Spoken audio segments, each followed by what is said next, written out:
La première partie de ce cours va porter sur l'étude des parois de la cage thoracique et nous allons montrer comment cette paroi semi-rigide va être un moteur essentiel dans la respiration.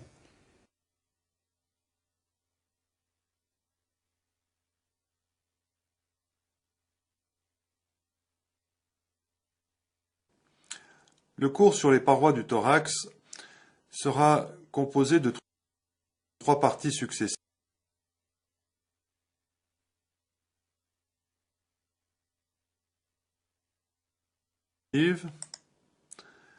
Nous verrons tout d'abord la structure osseuse et cartilagineuse de la paroi thoracique.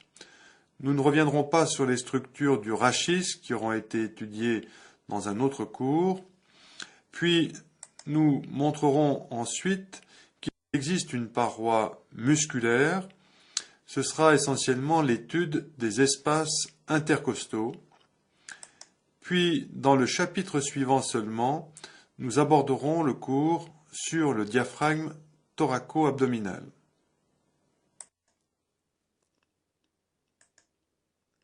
La première structure osseuse que l'on va pouvoir présenter, c'est l'os sternum. C'est en quelque sorte la clé de voûte de la cage thoracique. C'est un os impair, médian, qui est le plus ventral dans la cage thoracique. C'est cette structure osseuse qui est facilement palpable sous la peau du thorax. C'est un os plat qui est composé de trois segments osseux. Le manubrium sternal, qui est sa partie la plus crâniale. Manubrium signifiant que cet os en trois parties ressemble à un glaive de gladiateur et que cette première partie ressemble à la poignée de ce glaive. La lame du glaive, c'est le corps du sternum, la partie la plus étalée dans le sens crânio-caudal, et la pointe du glaive, c'est le processus xiphoïde, qui est également la portion la plus caudale du sternum. Ces trois pièces osseuses sont solidaires les unes des autres par des synchondroses.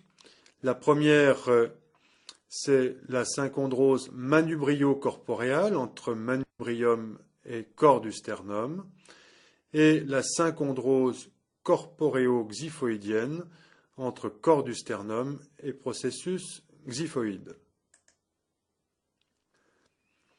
Sur un sujet maigre, il est facile de palper sous la peau de la paroi thoracique des crêtes transverses qui se succèdent à la surface du corps du sternum. 3 ou 4 crêtes transverses peuvent être ainsi facilement repérées. L'autre structure, l'autre relief osseux facilement palpable, c'est l'incisure jugulaire. C'est cette concavité tout à fait crâniale par rapport au manubrium sternal qui sera palpée à la base du cou sur la ligne médiane. Cette incisure jugulaire sera palpée entre l'extrémité médiale des deux clavicules qui viennent s'articuler avec le manubrium sternal au niveau des incisures claviculaires. Très proche de cette fossette qui recevra la clavicule, il existe une autre incisure, celle qui va recevoir l'extrémité médiale de la première côte, incisure costale numéro 1. L'incisure costale de la deuxième côte sera à cheval sur la synchondrose manubrio-corporeale. Viennent ensuite, en dessous, l'incisure de la troisième, quatrième, cinquième et sixième côte. L'incisure de la septième côte sera elle aussi à cheval sur deux structures osseuses, à cheval sur la synchondrose corporéo-xiphoïdienne. Entre chacune des incisures costales, il existe d'autres concavités moins marquées que l'on appelle les incisures intercostales. Cette succession d'incisures costales et intercostales forme les dents de scie de la lame du glaive.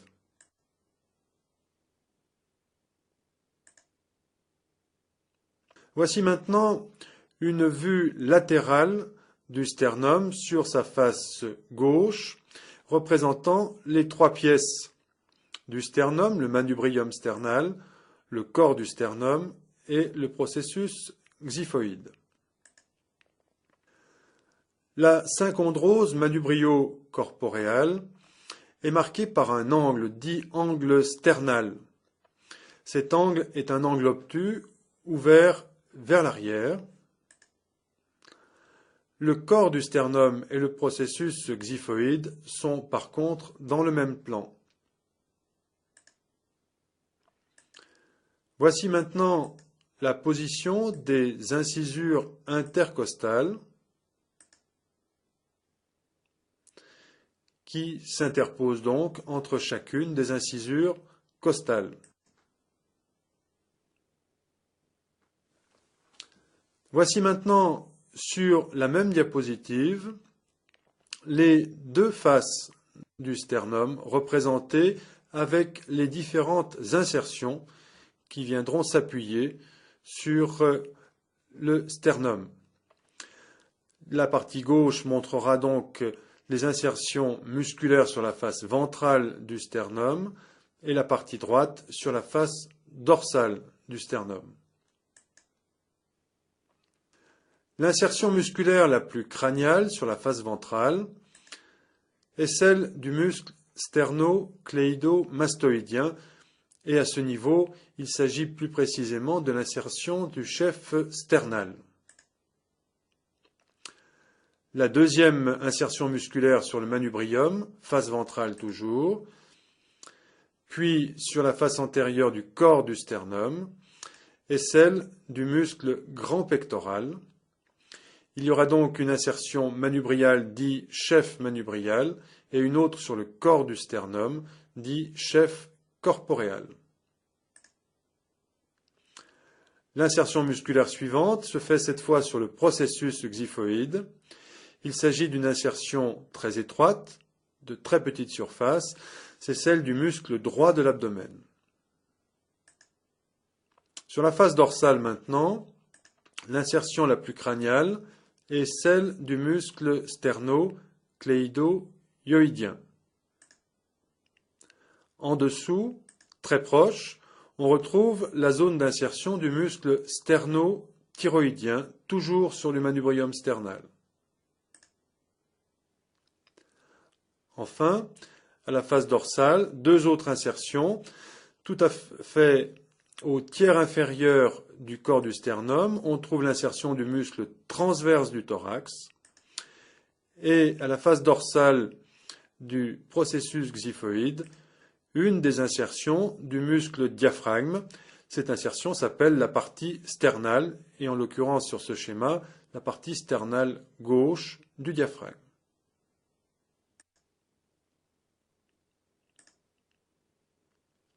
Voici maintenant l'assemblage des vertèbres thoraciques et en avant du sternum avec ses trois pièces osseuses et entre ces deux ensembles osseux, la succession des arcs des côtes. Cette diapositive est là pour montrer la classification des côtes. Il y a chez l'homme 12 côtes de chaque côté. On va donc les montrer maintenant sur ce schéma.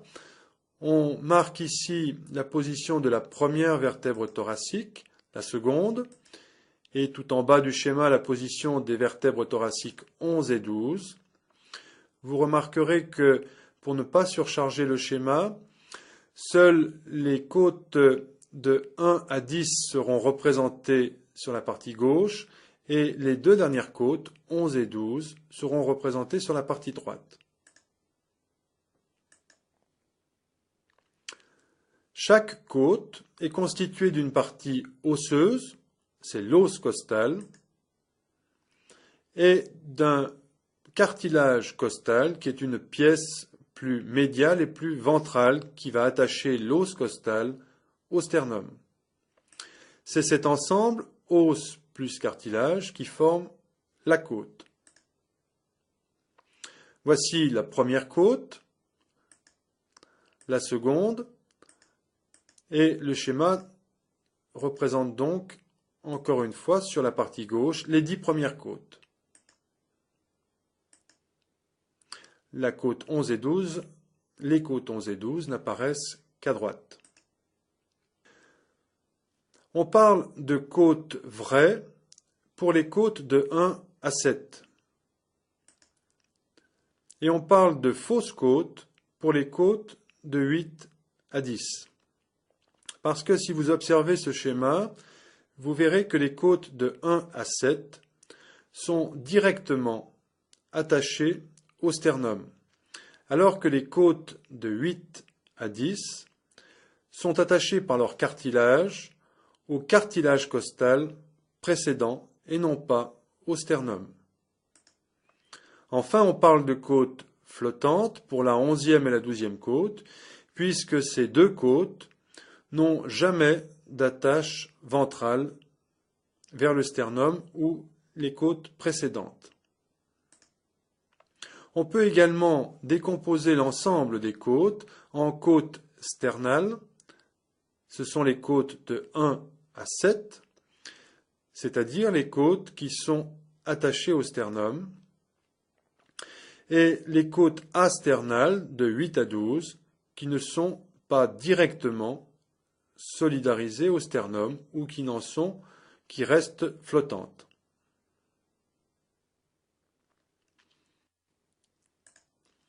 Cette diapositive va montrer maintenant que les côtes auront une inclinaison variable depuis la partie crâniale jusqu'à la partie caudale du thorax. Cette notion va apparaître sur cette radiographie simple du thorax, qui est un profil droit du thorax, où l'on reconnaît à droite de la diapositive la succession des constituants du sternum et à gauche l'empilement des corps vertébraux du rachis. Par superposition apparaissent les arcs costaux et voyez que plus une côte sera caudale, plus le plan de la côte aura une inclinaison importante vers le bas et l'avant, plus le plan d'inclinaison sera vertical. Ceci est symbolisé ici par ces 4 lignes qui montrent 4 niveaux successifs de côte.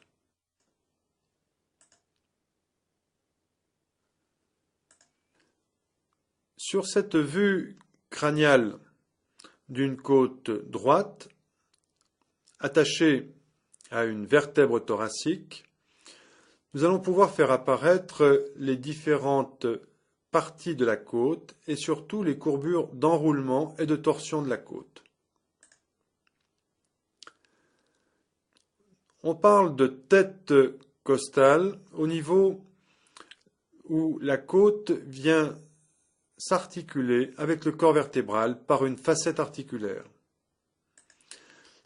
À la suite de cette tête costale, il existe un étranglement, un rétrécissement osseux qui forme le col de la côte. Vient ensuite une seconde facette articulaire destinée à être posée sur le processus transverse de la vertèbre. Cette facette articulaire est surplombée par un petit tubercule qui apparaît sur le dessin.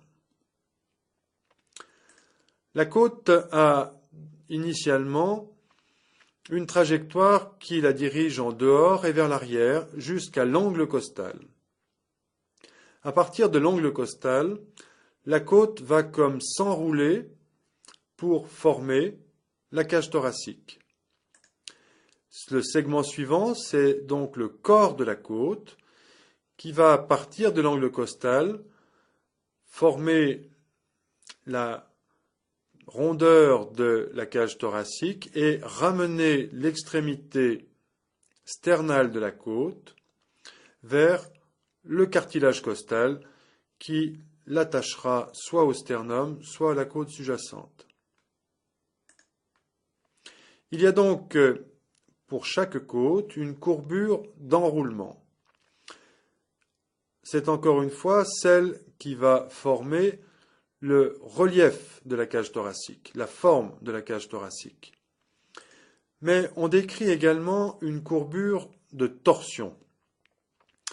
En effet, chaque côte, fixée en arrière en 2 points à la vertèbre, est comme tordue sur ce point fixe de 180 degrés en dedans.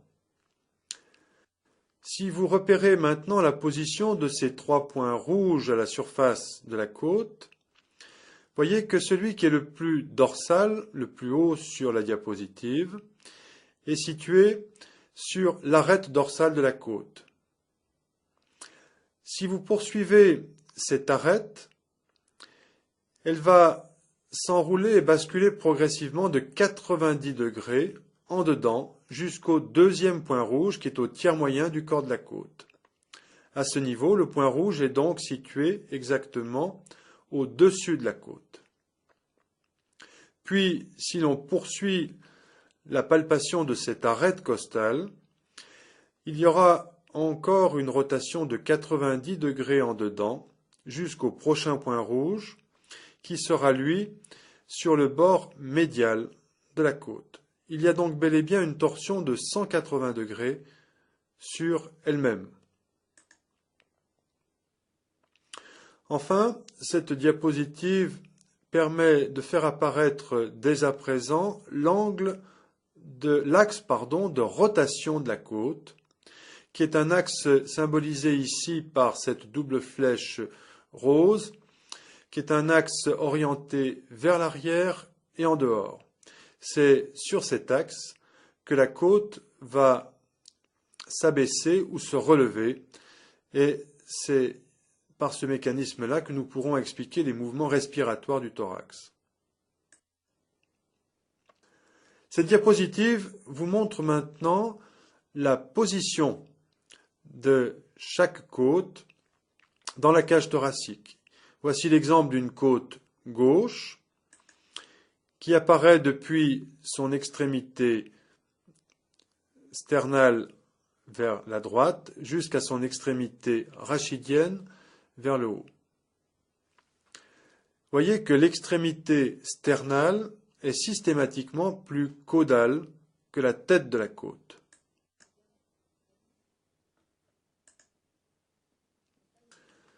Voici maintenant une diapositive qui va insister sur les rapports entre une côte et le rachis.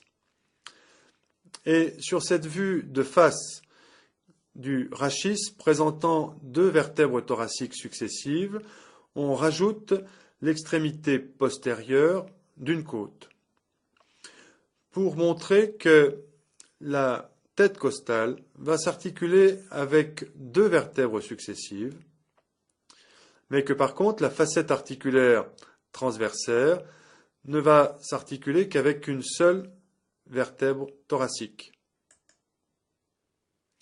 Voici donc une côte choisie au hasard, qui sera une côte de niveau X, et voici les 2 vertèbres thoraciques X-1 et X qui seront concernées par ces rapports costo-vertébraux. Voici colorées les 3 facettes articulaires qui vont permettre l'attache de la côte sur le rachis. Il faut retenir le théorème suivant, que chaque côte de niveau X va s'articuler avec les facettes transversaires et corporéales crâniales de la vertèbre qui porte le même numéro que la côte, c'est-à-dire la vertèbre X, et s'articulera avec la facette corporéale caudale de la vertèbre sous-jacente, c'est-à-dire la vertèbre X-1. Ce schéma fait apparaître également cette double flèche rose qui symbolise l'axe de rotation de la côte. C'est autour de cet axe que la côte pourra se relever et s'abaisser. Voyez que cet axe passe par les facettes corporéales et transversaires de la côte.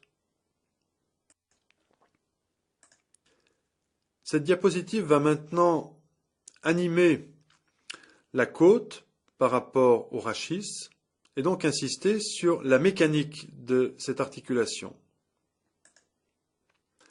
Nous retrouvons symbolisé ici une vertèbre thoracique à droite et sur la partie gauche de la diapositive une vue supérieure de la côte positionnée par rapport au corps et au processus transverse de la vertèbre.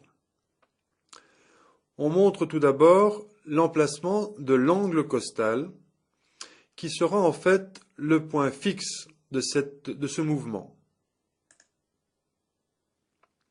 On rappelle la position de l'axe de rotation de la côte par cette double flèche rose. Voyez maintenant quelle est la distance entre l'arc moyen de la côte, c'est-à-dire le corps de la côte, et la ligne médiane. Cette distance, lorsque la côte est en position abaissée, correspond à la distance petit d. Lorsque la côte va se relever, donc devenir plus horizontale, cette distance entre le même point de la côte et la ligne médiane sera la distance E.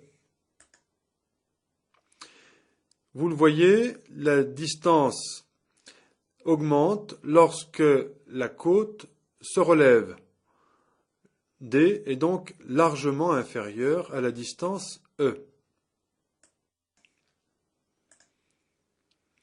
Nous allons montrer différemment quelle sera la conséquence de l'abaissement et du redressement d'une côte. Et pour cela, nous utilisons cette vue de face qui présente au centre un corps vertébral thoracique et de chaque côté une côte de niveau identique. Du côté gauche, la côte est en position abaissée, à droite, la côte est en position redressée, horizontalisée. La partie gauche correspond à la position respiratoire de l'expiration. Les côtes sont donc plus verticales. À droite, il s'agit d'un mouvement inspiratoire. La côte est donc plus horizontale.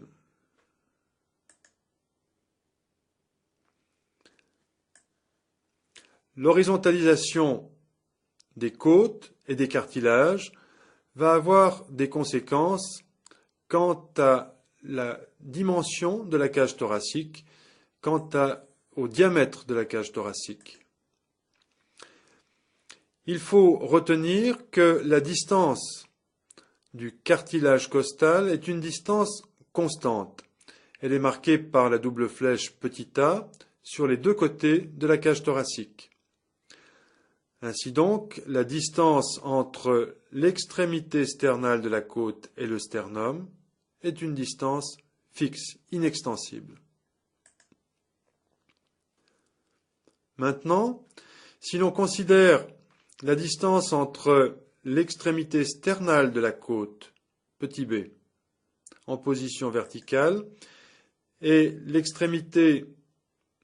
la distance entre l'extrémité sternale de la côte et la ligne médiane en position horizontale, petit c, voyez que cette distance varie, que la distance petit c est plus importante que la distance b.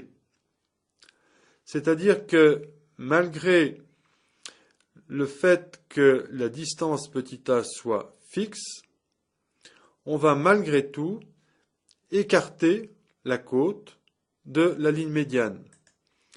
Cela va également être sensible sur le diamètre de la cage thoracique.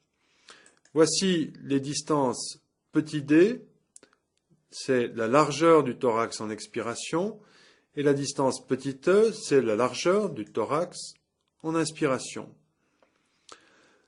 Ainsi donc, la distance petit e est considérablement plus importante que la distance petit d, avec là encore une distance petit a qui est fixe. L'expiration va donc diminuer le diamètre de la cage thoracique. L'inspiration va augmenter le diamètre de la cage thoracique.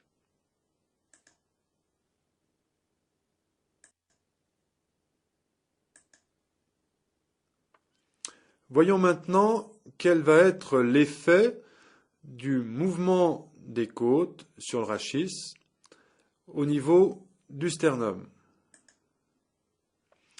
Voici un schéma très simple qui est une vue latérale de la cage thoracique qui ne retient que la première côte et la dernière côte articulées sur le sternum.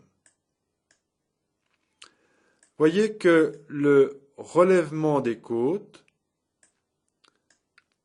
fait remonter le sternum et semble le propulser vers l'avant. Ainsi, lorsque les côtes s'horizontalisent lors de l'inspiration, le diamètre antéro-postérieur de la cage thoracique va considérablement augmenter. Une translation verticale du sternum et une translation sagittale du sternum sont donc constatées facilement lorsqu'on observe un mouvement respiratoire.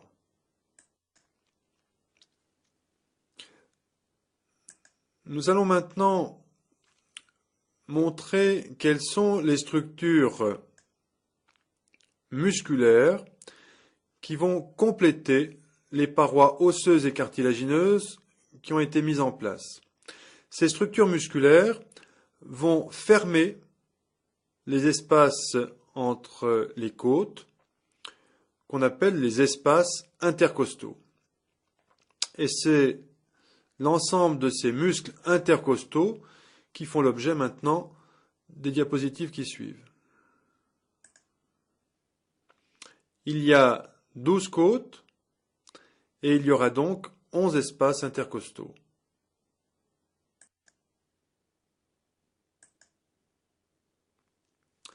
Voici un agrandissement d'une vue latérale droite de la cage thoracique destiné à insister sur les deux premières côtes, K1 et K2.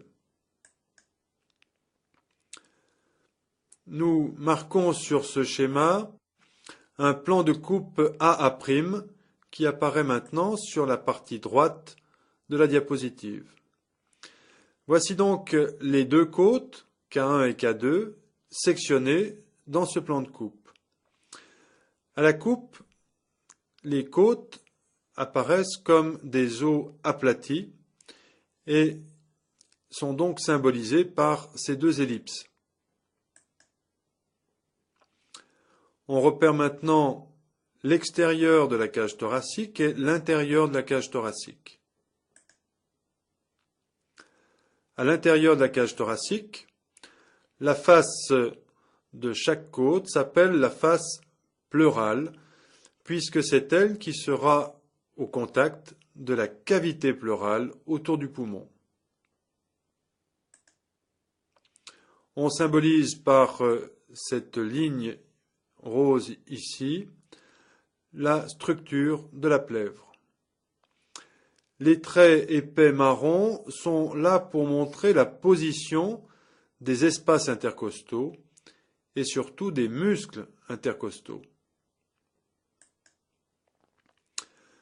Chaque muscle intercostal aura donc une insertion crâniale qui se fera sur le bord inférieur de la côte supérieure et une insertion caudale qui se fera sur le bord supérieur de la côte inférieure.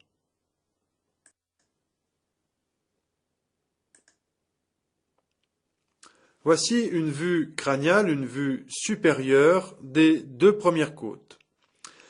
Voyez déjà que la première côte est la plus petite de toutes les côtes et qu'elle est comme circonscrite dans la circonférence de la deuxième côte. Sur ce schéma, nous faisons apparaître la position du tubercule des deux côtes, la position du col des deux côtes et de la tête des deux côtes. Puis, nous insistons sur la première côte qui porte à son bord supérieur, proche de son extrémité sternale, un tubercule facilement repérable à la palpation et qui va servir de zone d'insertion au muscle scalène ventral que nous aurons l'occasion d'étudier dans l'appareil musculaire du cou. Plus en arrière, il y a une zone très étalée qui correspond, toujours sur le bord supérieur de la première côte, à l'insertion du muscle scalène moyen. La première côte porte également sur sa convexité, au niveau de son tiers moyen, l'insertion du muscle dentelé antérieur.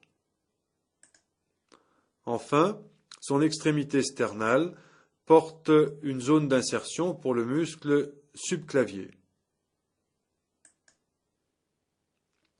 De part et d'autre du tubercule de la première côte, il existe un petit sillon. Chaque sillon, dorsal et ventral, correspond au passage d'un vaisseau.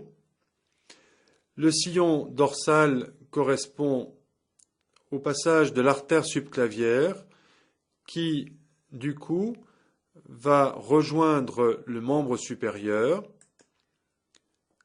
comme cette flèche le symbolise. Le sillon ventral est celui de la veine subclavière qui, du membre supérieur, rejoint la région cervicale puis médiastinale.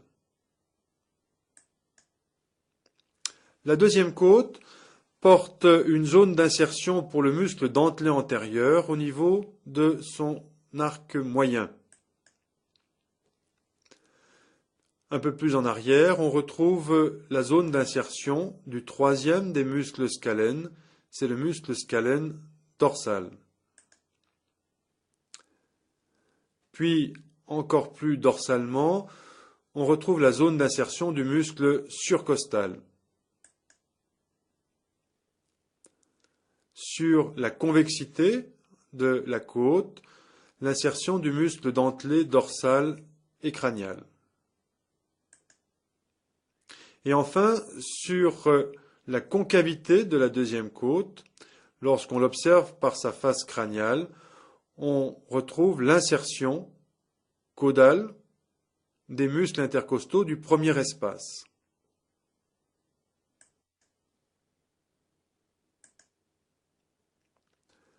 Voici les deux premières côtes vues par au-dessus, vue crâniale, et voici maintenant le premier espace intercostal comblé par le muscle intercostal qui s'appuie donc sur les deux premières côtes.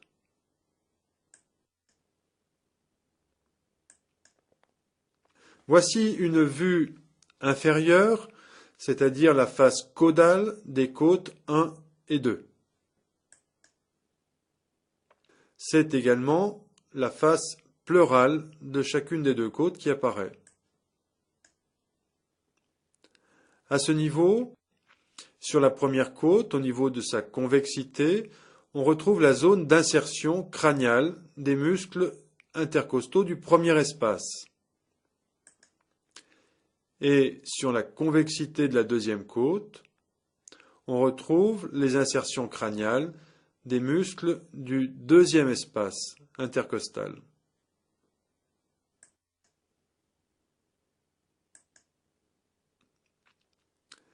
Voici une vue caudale des deux premières côtes, avec le premier espace intercostal comblé par la structure musculaire des muscles intercostaux.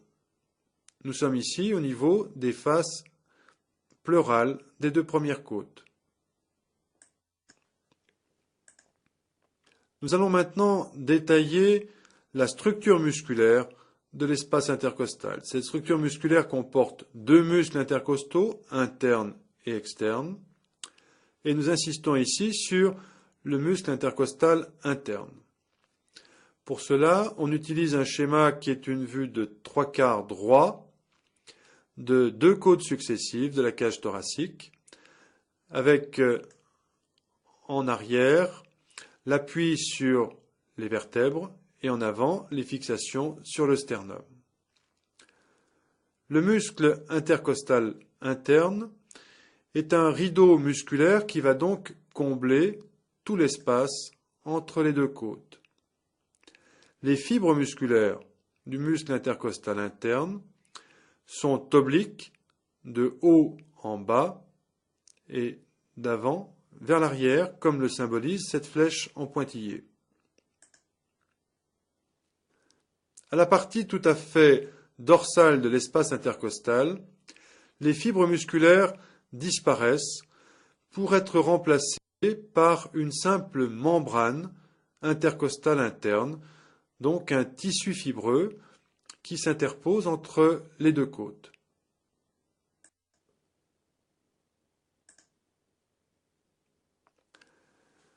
Cette vue de 3/4 droit de deux côtes successives nous montre maintenant le muscle intercostal externe, qui est donc le deuxième constituant musculaire de l'espace intercostal. Ce muscle va lui aussi combler tout l'espace intercostal. La direction de ces fibres est opposée à celle du muscle intercostal interne. Les fibres sont obliques de haut en bas et d'arrière vers l'avant, comme cette flèche le symbolise. À la partie tout à fait ventrale de l'espace intercostal, les fibres musculaires s'estompent puis disparaissent pour être remplacées par une membrane intercostale externe, un tissu fibreux tendu entre les deux niveaux de côte.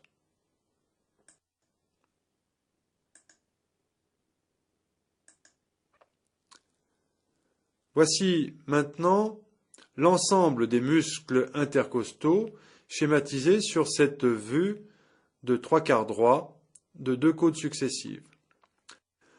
Dans la concavité de la cage thoracique apparaît le muscle intercostal interne et sur la partie convexe, donc l'extérieur de la cage thoracique, on peut faire apparaître les muscles intercostaux, le muscle intercostal, externe.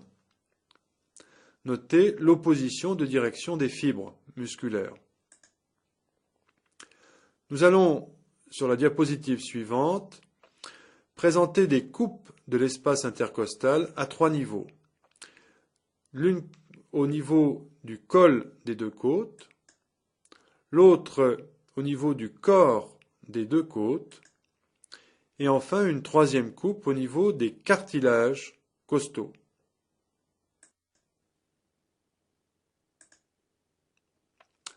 Voici donc trois coupes successives d'un espace intercostal quelconque,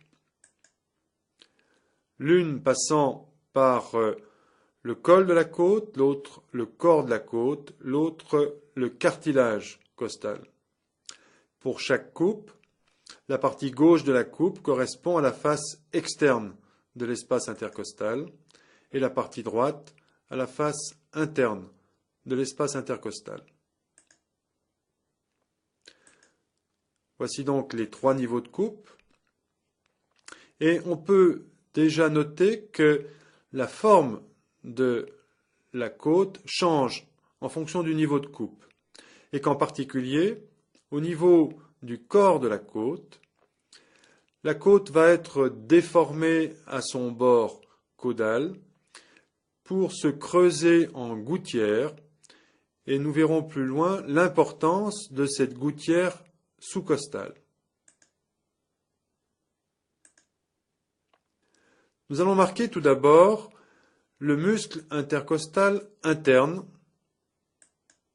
puis le muscle intercostal externe.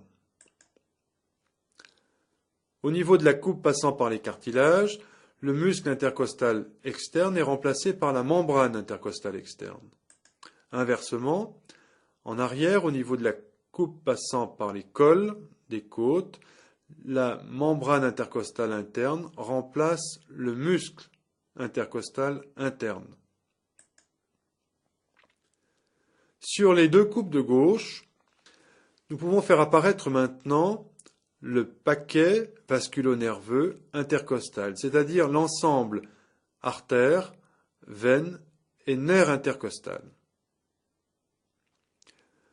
Voyez que sur la coupe de gauche, celle des cols de côte, le paquet vasculo-nerveux est compris entre le muscle intercostal externe et la membrane intercostale interne. Qu'au niveau de la coupe des corps des côtes, le paquet vasculo-nerveux est compris dans un dédoublement du muscle intercostal interne. Enfin, ce paquet vasculo-nerveux est plaqué dans la concavité de la gouttière sous-costale. Le paquet vasculo-nerveux disparaît de la coupe passant par les cartilages costaux et nous expliquerons pourquoi un peu plus loin dans le cours. La structure de la côte et la structure de l'espace intercostal est donc faite pour protéger ce paquet vasculo-nerveux intercostal. Le protéger essentiellement des traumatismes de la cage thoracique. Au niveau des cols de côte, il existe donc dorsalement un très important appareil musculaire dorsal qui protège les côtes et donc qui protège le paquet vasculo-nerveux. Par contre, au niveau du corps de la côte, ce paquet vasculo-nerveux intercostal est très exposé au traumatisme. C'est cette gouttière sous-costale qui va protéger ces éléments nobles. C'est également le dédoublement musculaire qui protège ces éléments nobles. Ces notions sur la topographie de l'espace intercostal vont avoir une importance clinique pour vous, puisque chaque fois qu'il y aura à réaliser une ponction à travers la paroi thoracique, une ponction de la plèvre ou du poumon, comme le symbolise cette flèche, cette ponction par une aiguille devra toujours être réalisée au bord supérieur de la côte inférieure, comme pour racler le bord supérieur de cette côte. Car si la ponction est réalisée au bord inférieur de la côte supérieure, la ponction pourra blesser l'artère, la veine ou le nerf intercostal.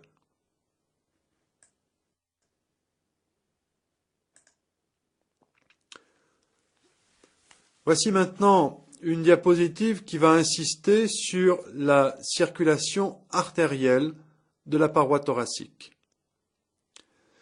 Cette pièce de dissection représente la masse cardiaque prolongée crânialement par l'arche de l'aorte qui va se poursuivre par l'aorte descendante, à la fois thoracique et abdominale. Chaque espace intercostal va être parcouru par une artère intercostale. Les trois premières artères intercostales seront issues des deux côtés des artères subclavières. Voici cette représentation sur la partie gauche de l'anatomie du sujet et sur la partie droite. Les artères intercostales des niveaux 4 à 12 seront toutes des artères issues directement de l'aorte, sur les deux côtés de la cage thoracique.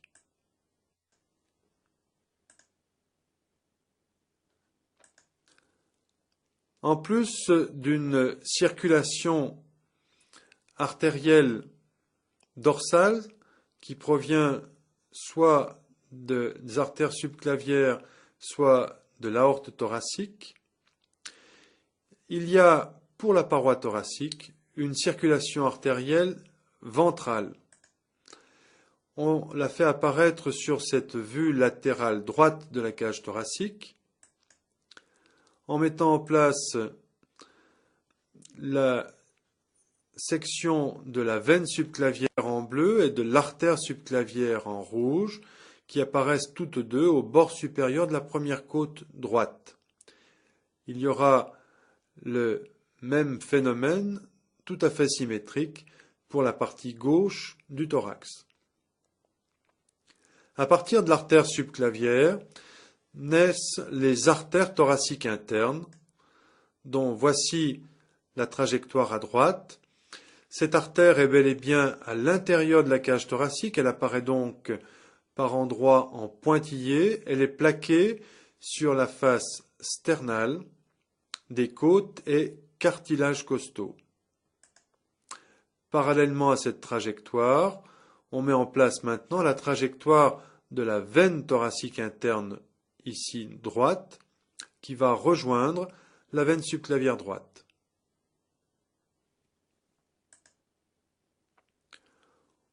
On va montrer différemment ces deux trajectoires sur une vue dorsale de la paroi antérieure du thorax. C'est un schéma emprunté à Netter qui vous montre donc par en arrière le plastron du sternum, tous les cartilages costaux et les portions ventrales des côtes. C'est donc le muscle intercostal interne qui apparaît pour chacun des espaces intercostaux. Et ce schéma nous fait apparaître un élément musculaire qui avait été cité dans la morphologie du sternum et ses insertions musculaires, c'est le muscle transverse du thorax. Nous avons montré les insertions de ce muscle transverse à la partie basse du corps du sternum. Ce muscle transverse va s'étaler de façon radiaire par 3 ou 4 digitations qui vont le tendre jusqu'aux côtes numéro 2 à 6 ou numéro 3 à 6 comme le montre le schéma ici. Ce muscle transverse du thorax va partiellement masquer la trajectoire des vaisseaux thoraciques internes. C'est une notion importante quand on sait que l'artère thoracique interne est fréquemment utilisée en chirurgie cardiaque pour réaliser des pontages en cas d'obstruction des artères coronaires. Et ce muscle transverse du thorax peut donc gêner le prélèvement de ces vaisseaux en vue de pontage.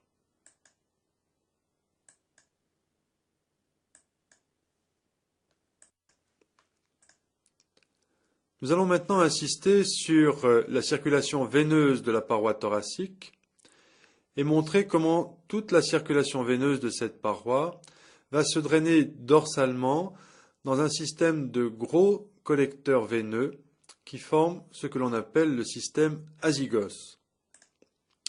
Voici une vue de face de ces gros troncs veineux principaux de la cage thoracique qui sont situés de part et d'autre de l'axe du rachis. Le rachis est symbolisé sur ce schéma par un cylindre en pointillé et apparaissent donc ainsi les collecteurs veineux gauche et droit du thorax. Le collecteur veineux le plus important est la veine grand azygos, puisqu'on le voit sur ce schéma, elle va, tout en étant à droite, drainer également toute la circulation veineuse du thorax gauche. Cette veine grand azygos reçoit sur son bord latéral les veines intercostales des niveaux 4 à 12.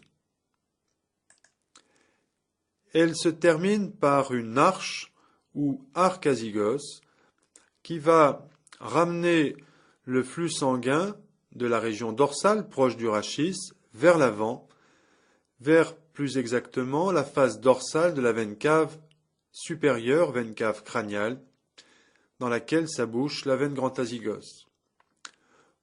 Au point le plus haut de cet arc azygos se termine la veine intercostale supérieure droite, qui va drainer le sang veineux des espaces intercostaux 1, 2 et 3, à droite. Du côté gauche, le système est tout à fait différent, puisqu'il existe en bas du thorax à gauche une veine hémiazygos inférieure qui va drainer les veines intercostales des niveaux 8 à 12. Puis une veine hémiazygos supérieure qui draine les veines intercostales des niveaux 4, 5 et 6. Voyez que généralement, la septième veine intercostale gauche se draine directement dans la veine grand azygos, en croisant la ligne médiane. Les deux veines hémiazygos supérieures et inférieures croisent également la ligne médiane pour se terminer dans la veine grand azygos. Enfin, la veine intercostale supérieure gauche qui draine les espaces 1, 2 et 3 à gauche se draine dans la veine hémiazygos supérieure et donc indirectement elle aussi dans la veine grand azygos.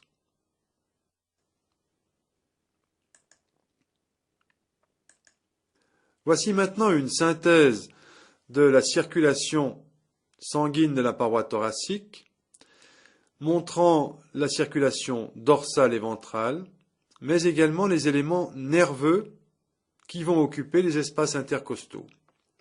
C'est une vue de 3/4 gauche qui montre deux côtes successives avec, dans l'espace intercostal, les vaisseaux intercostaux, c'est-à-dire l'artère et la veine intercostale. Le schéma montre une coupe de l'aorte thoracique, ce cylindre rouge qui est situé sur le bord ventral gauche du corps vertébral.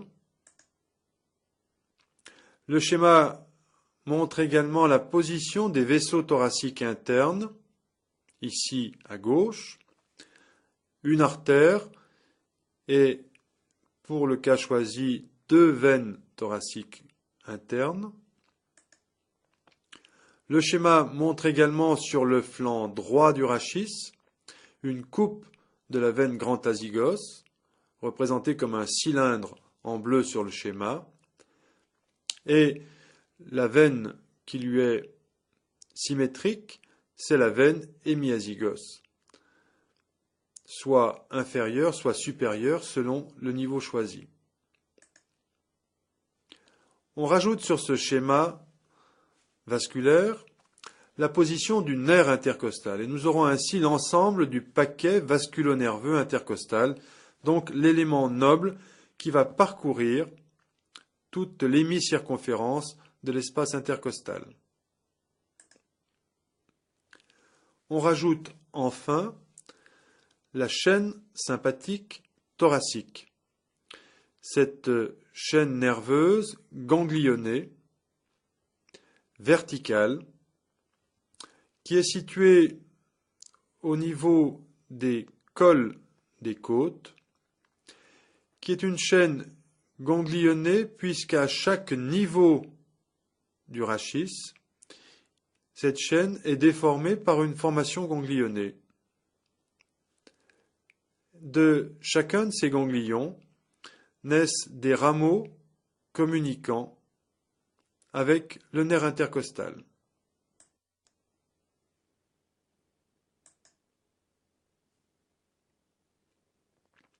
Nous allons maintenant mettre en mouvement ces structures musculaires intercostales et montrer comment chacun des muscles intercostaux va participer à la respiration. On va symboliser le mouvement costal par ces quelques traits verticaux pour placer le rachis. Les traits obliques du schéma supérieur montrent deux côtes successives, verticalisées. Le schéma en dessous montre ces côtes en position relevée, c'est-à-dire ces côtes sont horizontalisées. Nous allons prendre l'exemple des muscles intercostaux externes. Le trait noir épais rappelle la direction des fibres musculaires intercostales externes. Et nous nous rappellerons que les muscles intercostaux internes auront une disposition inverse et donc un effet musculaire opposé.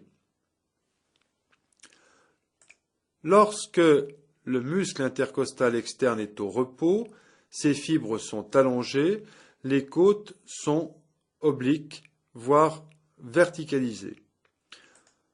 Lorsque le muscle intercostal externe va se contracter, ces fibres se raccourcissent, les côtes sont articulées sur le rachis par des points fixes, et nous avons insisté sur l'axe de rotation des côtes sur le rachis.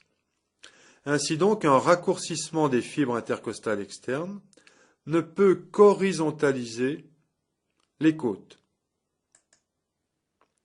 Notez maintenant que dans ce mouvement d'horizontalisation, la distance qui sépare les deux côtes n et n plus 1 est beaucoup plus petite que lorsque ces côtes sont horizontales. La distance grand H est donc bien supérieure à la distance petit h.